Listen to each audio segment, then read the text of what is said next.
Hi, I'm Edda, and this is Beauty Flip, where I help ordinary people discover why they are so goddamned beautiful and what is so extraordinary about them. Today, I'm going to tell you a love story. Yes, sir. Yes, ma'am. And why love is so key to every single thing you do. Well, hello, my fabulous little human beings. Today, we're going to talk about love. Love that, right?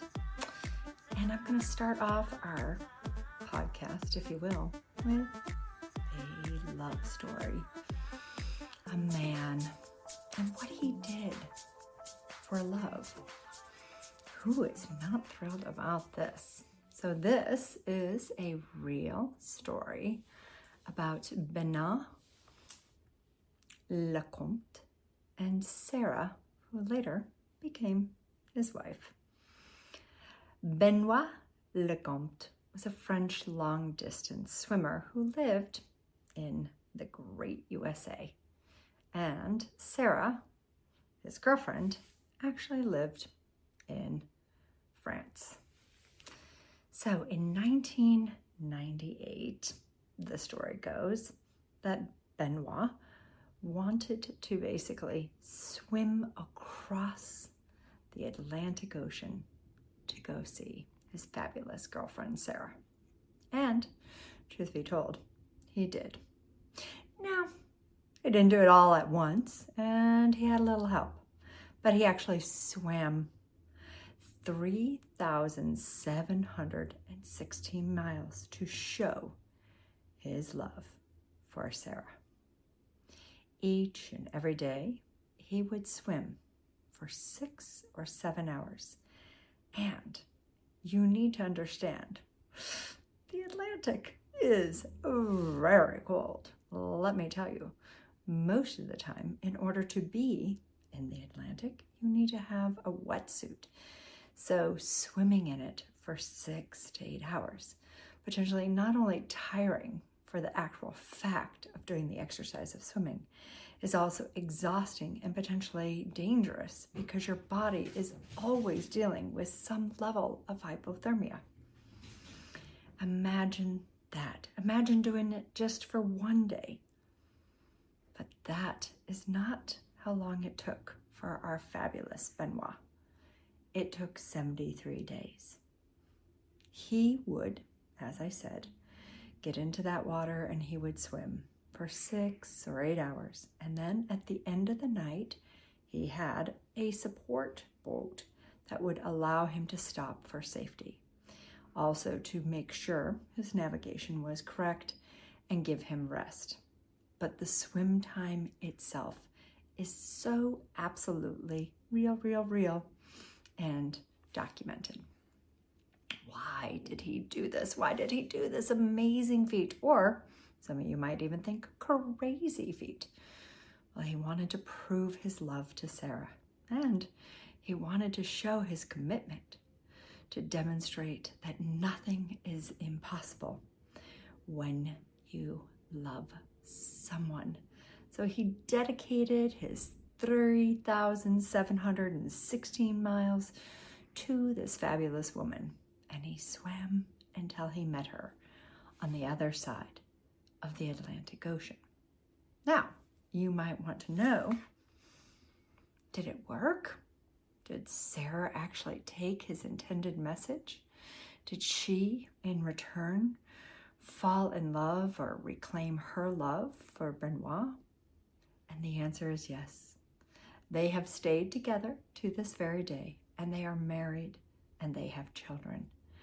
And this fabulous little swim story was a part of their love story, not just a stunt, but a devotional act of his love for her. Now, some of you are going to say, wow, bravo, Benoît, we're so proud of you. I don't think I will go and swim 3,716 miles. No, that is not what I'm going to do for love. You're perhaps maybe more level-headed, and the things that you do for love are far more yeah, maybe grounded, or, not as absolutely, potentially asking for you to go to the greatest lengths. And I'm actually going to say, well, maybe just like Benoît, you do things for the hope of love that potentially are just as heroic, and you do things that are just as crazy, that maybe put your life in a certain manner of speaking in danger, or certainly are with great sacrifice. And today's episode, we're going to look at all the crazy ways that we have formulas for love. This episode is to those of you who asked, Edda, can you tell me more about the mindfuck math? I mean, I kind of get it. There's definitely times I've seen myself do it, but why? Why is this such a thing that we fall into? Why? Why would we do all this mindfuck math? I'm actually really not even good at using a calculator. And I am here to respond that even though you might not swim the Atlantic, you do crazy things in order to feel loved. So without further ado, let's, pun intended, dive right in.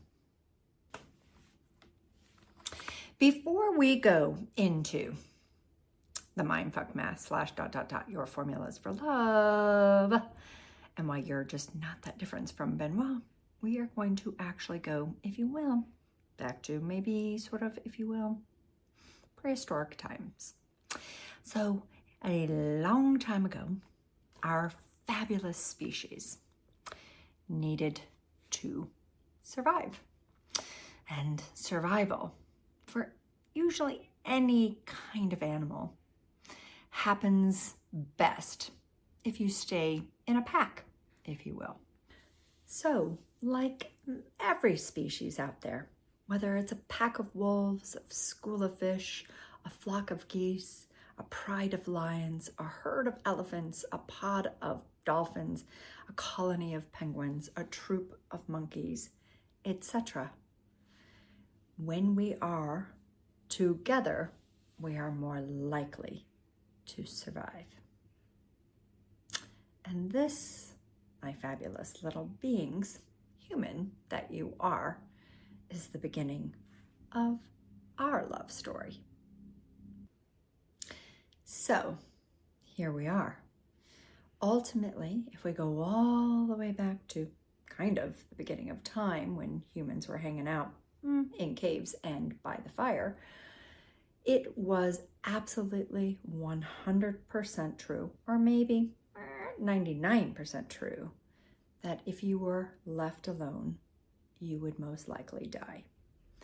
So, in order to basically procreate and keep our species alive, as well as each individual in these, if you will, tribes, they understood at a great and powerful level that social acceptance meant survival.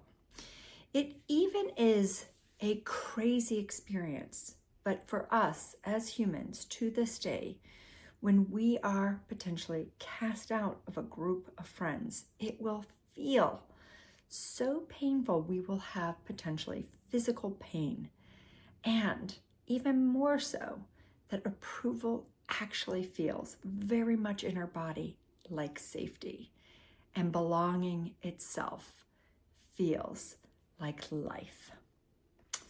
But let's go on, because we're going to just keep diving just a little bit more into this love story.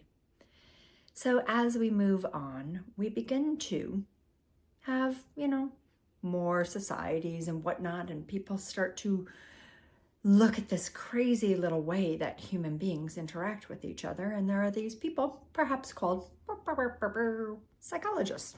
Hello, psychologist. And these psychologists, well, they began to look at something about this very need to belong and to be part of a group and to potentially even belong in our families and to belong to a mate. And this fabulous study was where psychologists decided that we needed to belong so much that we would attach ourselves to each other. And that love was a huge part of our survival. That love actually, in psychology, now can regulate and calm our nervous system when we feel loved. That connection to others, we now see, actually stabilizes our identity, and we can actually do things that are potentially more risky or more self-identity forming if we feel that there are people around us who choose to like us. And that belonging to a group creates a coherence. And this, my lovely little people, is the core of all of our identities.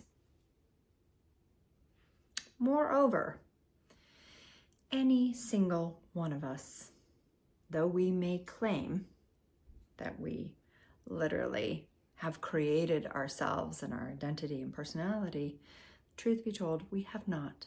It comes from belonging in different groups. And truth be told, there is a theory that basically says your social identity is key to who you are becoming based on the groups that you belong to.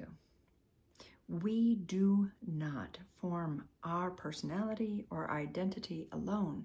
We form them through groups and roles and mirrors and cultural belonging.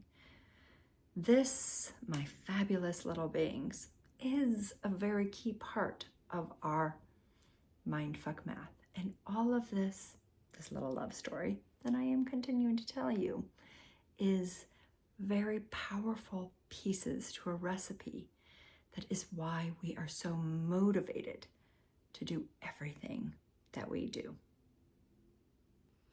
If we look at this from a neuroscience perspective, the state in which we are most happy, and if you will, kind of our brain is at most peace, is when we are feeling the sensation or the chemical washes of things that feel like love to us. So there are certain chemicals that our brain produces that ultimately we thoroughly enjoy and seek to create. So oxytocin and dopamine and serotonin and endogenous opioids are basically a neurochemical cocktail of connection, and it is the most stabilizing state that our brain knows. In this, we are often deeply driven for the pursuit of that neurochemical state of feeling those feelings from those fabulous neurochemical cocktails. And this is basically the state that we feel when we feel love and accepted and connected and belonging. Not just romantic love, not just familial love. This is a human love. This is our species. On the flip side of this coin, there is something that we would want to also look at, which is basically from trauma psychology. And this is the fear of disconnection. It derives our behavior. We are terrified when we feel abandoned or rejected or shamed. These experiences, just like the other cocktails, produce very powerful chemical washes over our brain that truly feel very physically painful to our brain and to our body. It is noted that someone can have such heartache that they can actually die of a heart attack. So if we look at this very powerful way that we are desperately and always seeking love and creating options to experience neurochemical washes that feel like love, it is easy for us to say, perhaps existentially, that love provides very powerful meaning for our daily lives.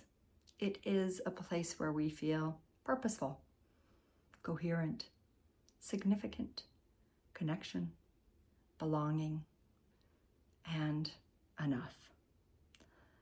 Love is a force.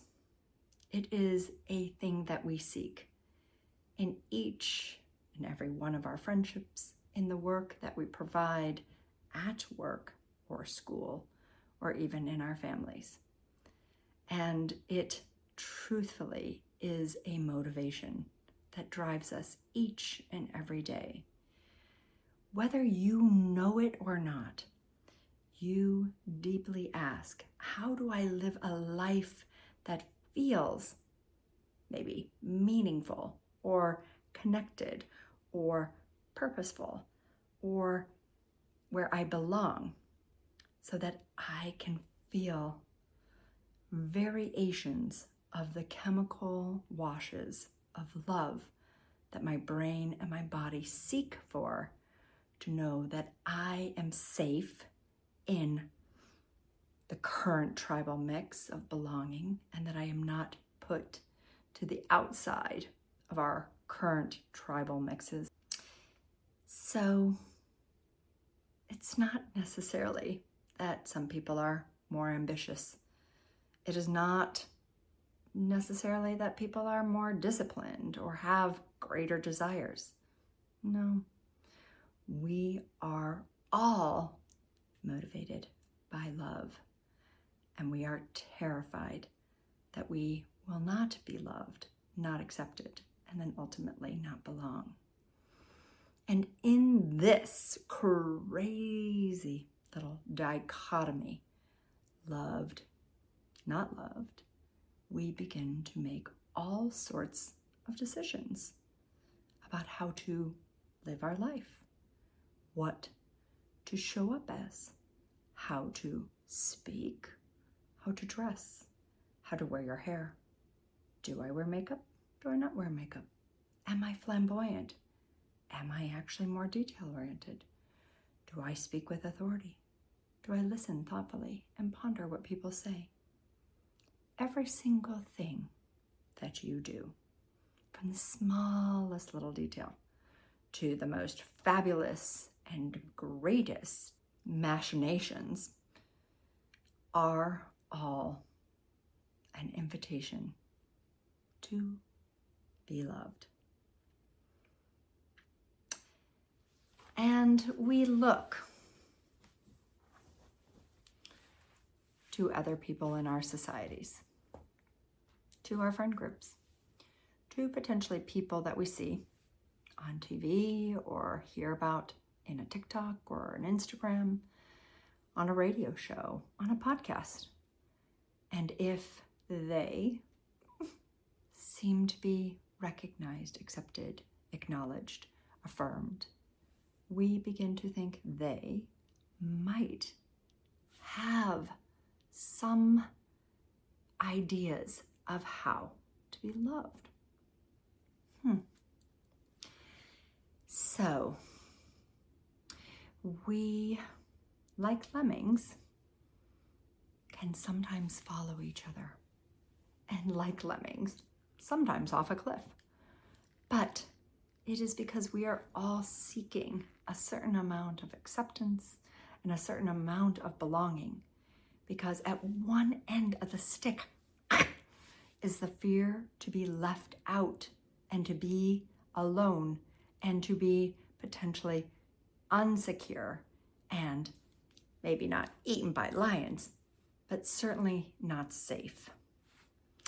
And follow the opposite end of that spectrum, the carrot, by which you, if you really figure out following all the machinations, you might end up calculating a way to be one of the most loved, most revered, best belonging, deeply belonging, even to the point where people begin to look to you to understand the formulas for more love, more connection, more belonging, more acceptance.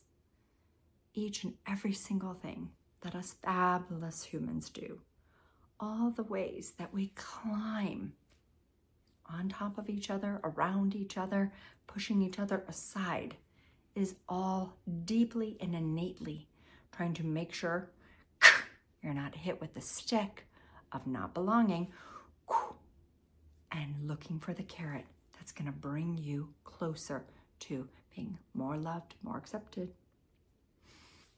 You fabulous human beings, each and every one of you, and me, goodness gracious, we just want perhaps some degree of a mother's love, a sister's love, a brother's love, a friend's love, a love of a peer, acknowledgement from a boss. We want to be known, and we want to know we matter. And sometimes those aspects of love don't come through because, unfortunately, our society is competitive. And unfortunately, in that competition, people withhold their kindness, their love, and their ways of sharing their belonging with others, because there is fear that if you give too much away, you could end up with nothing. And then you, because you gave everything away, ended up not belonging. So we calculate and we contrive ways to take acceptance and love and conditionality of ways that we will ourselves give, but also receive love, affirmation, acceptance, so that we, in the end, are doing so much calculations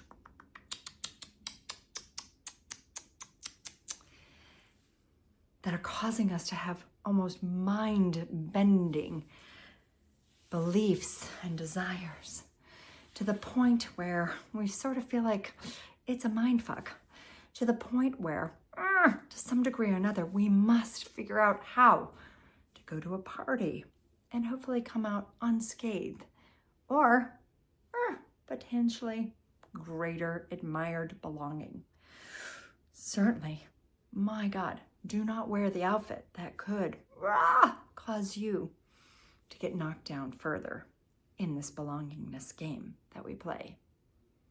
It could be the thing where you sort through which college you're going to go to, because you're going to find the college with the degree, with the master's program, etc., that will give you accolades. And those accolades will get you into very coveted circles with very coveted belonging that not everybody is allowed to have. And in that, you can sort of lord over other people.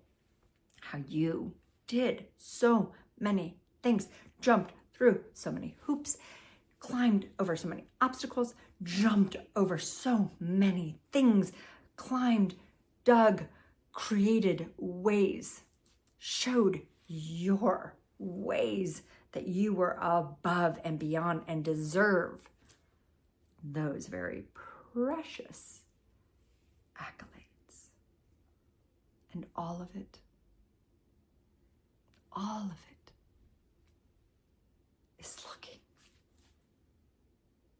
for one thing. Love.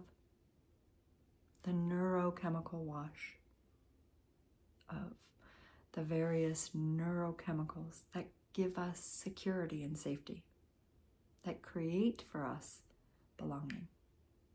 All of it, if we get down to the very core essence of who you are and who I am, is so that deeply within our biology, we will continue personally as one part of the species, and together as a species, continue and propagate and move our species further.